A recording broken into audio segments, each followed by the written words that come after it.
Welcome back to CBS This Morning. The race for president appears to be neck and neck in what is now a very crucial battleground state in the South. In 2016, President Trump won Georgia by 5 points, but a new CBS News Battleground Tracker poll shows Joe Biden tied with Mr. Trump in Georgia now with 49% each. Mark Strassmann spoke with voters there. He joins us now from Marietta, that's outside Atlanta. Mark Strassmann, always good to see you. Good morning.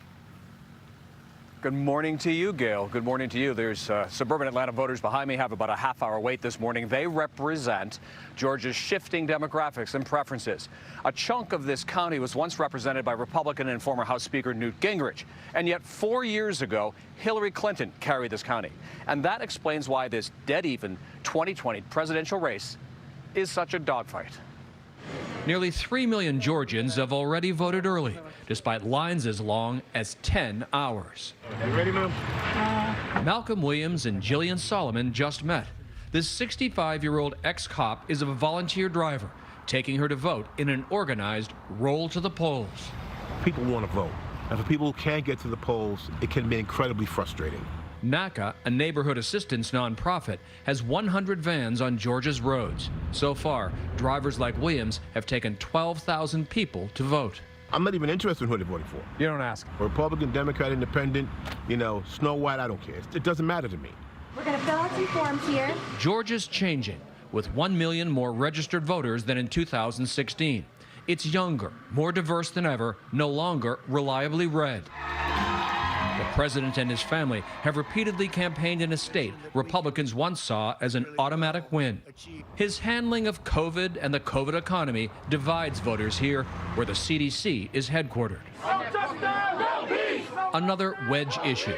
Back in June, protesters took to Atlanta's streets as part of the Black Lives Matter demonstrations.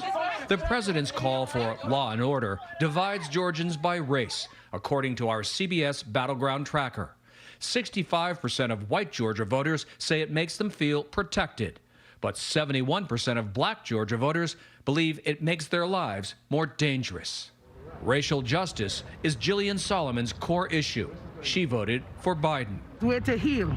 That's why we have to come together. We spotted Chris Stevens on Georgia's first day of early voting. This registered Democrat, a Hillary Clinton supporter 4 years ago, waited more than 3 hours to vote in Savannah. But Biden lost his vote to Trump over one issue. If you win this election, you're going to pack that court.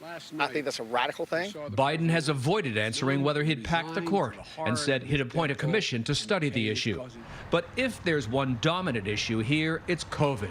Georgia was one of the last states to close its economy because of the virus and one of the first to reopen. Malcolm Williams gives every passenger a temperature check, a final reminder of COVID's impact before heading to the polls. It's the most important election of my lifetime. Do you think a lot of these folks you're driving, it means the same to them? Because people are hurting. People are afraid. We hope by voting that it will make a difference. Former Vice President Biden will campaign in Atlanta tomorrow. And remember what our CBS Battleground Tracker showed, a race tied dead even at 49 apiece. Anthony, that also means there are very few undecided voters left here. Yeah, I think it's great what Malcolm is doing, driving people to the polls, and I'd be curious how those polls show Snow White is doing since he mentioned her. Yes, please remind people, Anthony, do not vote for Snow White. She's not on the poll. She's got no chance. All right, Mark, thanks so much.